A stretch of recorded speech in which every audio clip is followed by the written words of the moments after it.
Hi mob, welcome to the second video of courage, and in this video we'll be talking about how to build more courage in your life.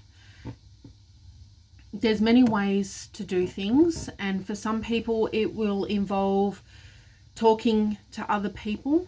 It might involve writing things down, and if you don't like writing, you can record things on your phone. Like you can record messages to yourself when you have an idea or when you have a thought.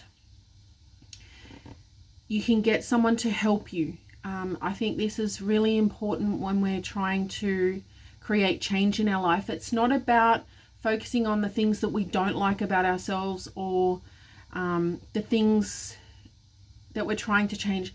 Rather focus on the things that we're trying to add to our lives, the things that we want to have more of in our lives. And I think when we're creating change, it's more important to focus on the things that we want rather than the things that we don't want.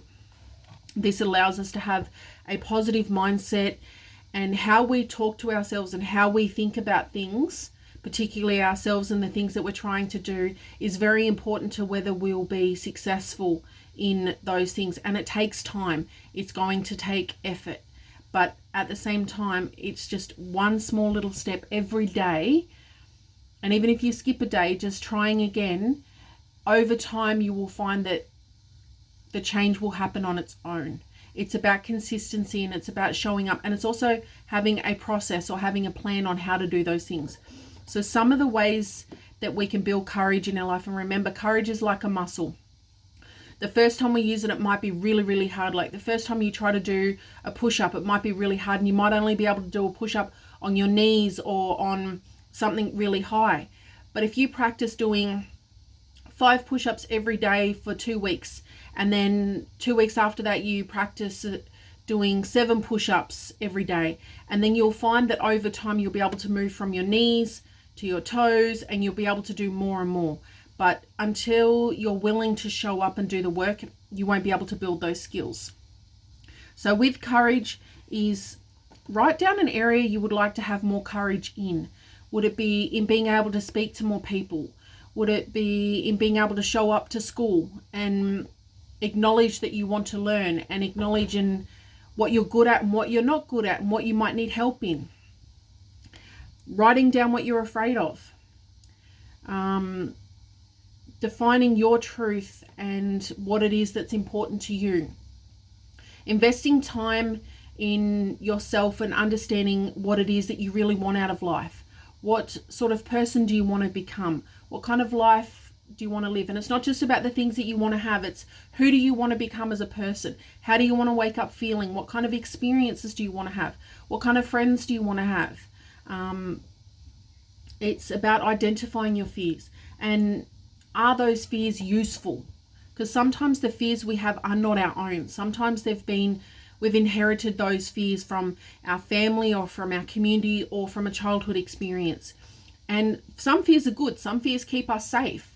But sometimes other fears sit in our head, and they belong to stories or attached to memories from the past. And sometimes they don't help us anymore in moving forward to where we want to go next. And identifying the cost of not taking action in this space. So if you choose to just stay the same and keep doing the same thing, what is the cost of that? Like, what are the consequences? And what kind of life are you going to have if you keep doing the same thing every day and you don't take time to learn new things? Breathe in courage and exhale fear. Sometimes it's just a matter of taking a big deep breath, grounding ourselves, connecting to the space and connecting to the time, and acknowledging our fears and facing them, and then taking a big deep breath and going, okay, I'm going to try and use courage today, and I'm just going to do one small thing. And building a tribe of people who can support you but also hold you accountable to the things that you say you're going to do. And that's not an easy thing, and it's about finding the right people, the people who are doing the things that you want to do, or who might not be in your everyday circle. They will be the people that can help you build trust. Now, I'd like to go in more into depth with a few of these steps. And the first one would be identifying your fears. Determine your specific fears and acknowledge that people are often reluctant to admit that they're afraid of something, and that by doing this, it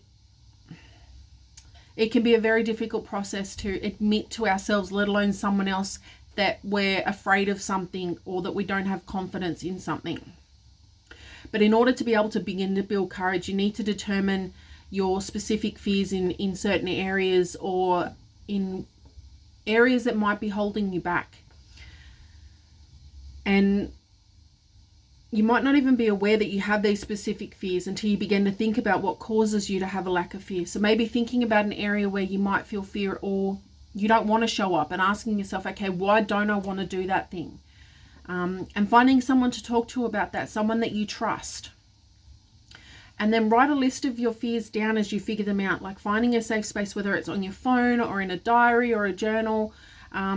Writing down your fears as you start to think about them, and you start to gain an understanding of who you are and what you're afraid of. This may help you to develop a plan to overcome them and to build your courage. And this is not going to be an easy exercise. For some people, this may be embarrassing, or even make you feel ashamed or bring up shame from the past. But that's why it's so important to be able to do this, because until we're able to acknowledge those things and face them, we can't change what we don't acknowledge. Figuring out the cause of your fears, because the lack of courage can sometimes come from something that is a learned experience or a memory, or something that we've seen. And identifying the source of your fears can help you begin to take steps to actually change the behavior or your reaction to that situation or that person or that thought. Thinking about specific experiences as well that might have impacted on your fear or led to you not having confidence in a certain situation, and how can you create more positive situations or experiences to be able to balance out the things that you fear. So if you, for example, if you're afraid of reading out loud, where did that come from? Is it because you were teased in school or you struggled to read? And what are some of the things that you can do to address that fear? So it's also about identifying the specific experience, being able to understand how that made you fearful, and thinking about your fear and how they grew over time, and sometimes simply acknowledging your fears and talking about them and being able to face them and go, this is something I'm afraid of, can sometimes help us overcome them. It's so important to recognize areas where you have courage as well. Like what's something that you do really well that other people might not find easy. And that balances out, when we're doing our fear list, having our courage list as well kind of balances things out and shows us that everyone has a balance of things that they're good at or that they're confident in, and sometimes things that they're not confident in or that they're afraid to do. And sometimes the things that we find easy or that we do and that we might be seen as being courageous to do, others find hard. So that's really important.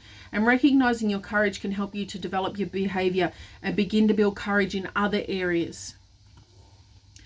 And sometimes developing a plan to build your courage, so starting with something small, is really important. Something that you might be a little bit afraid of, but you want to try, and then making a plan on how you can grow your courage in that area. Whereas it might be public speaking. A lot of people are afraid to speak in public or to raise their voice.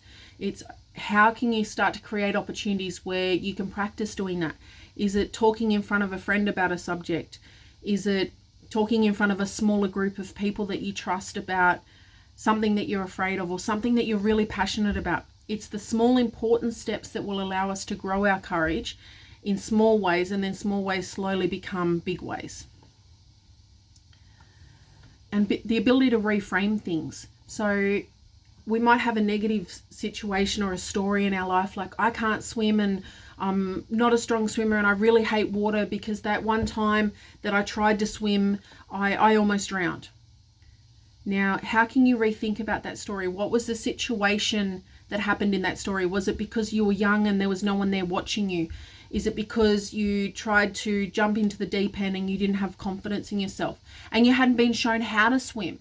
Whereas now you might be a little bit older and it's like, okay, but I know I can go and do swimming lessons, or I can use flotation devices. I can learn how to swim, And then that way I can overcome my fear of swimming and slowly start to create courage in that space. And understanding how we think about something and then trying to reframe it. So creating a new way of looking at something, whether it's a fear, a situation, or things that might be holding you back, allows us to look at things in a different way. And working in small, manageable bits is really important when you're trying to create change. And sometimes it's about 5 seconds of courage. It's called activation energy. When you have a feeling to do something, it's about matching that feeling with an action and just trying it, just taking action. Don't allow yourself to think, just do that thing. And it could be, okay, I'm going to speak up. I feel like raising my voice, or I feel like getting up and dancing. Do that thing. Because then when you start to create energy and movement behind change, it creates momentum. It's like a car. Sometimes it's hard for the car to get going in the morning because it's cold. But once the car warms up, it moves really well and it drives really well. Sometimes that's what change is all about. It's about creating the energy and the momentum behind the change, and just, it's hard to get started, but once you get going and you've got some movement behind you, you've got some distance behind you, you'll find it's easier to keep going. I really hope you get something out of this video. And some of the spaces that you can find more information about courage is on the internet, YouTube. Just Google how to build courage. You've got the wiki space on Google, and that you go, how do I build more courage? You'll find different things on there. There's things called TED Talks or podcasts of lots of people talking about courage. And if you want to have a yarn, reach out and let's talk some more.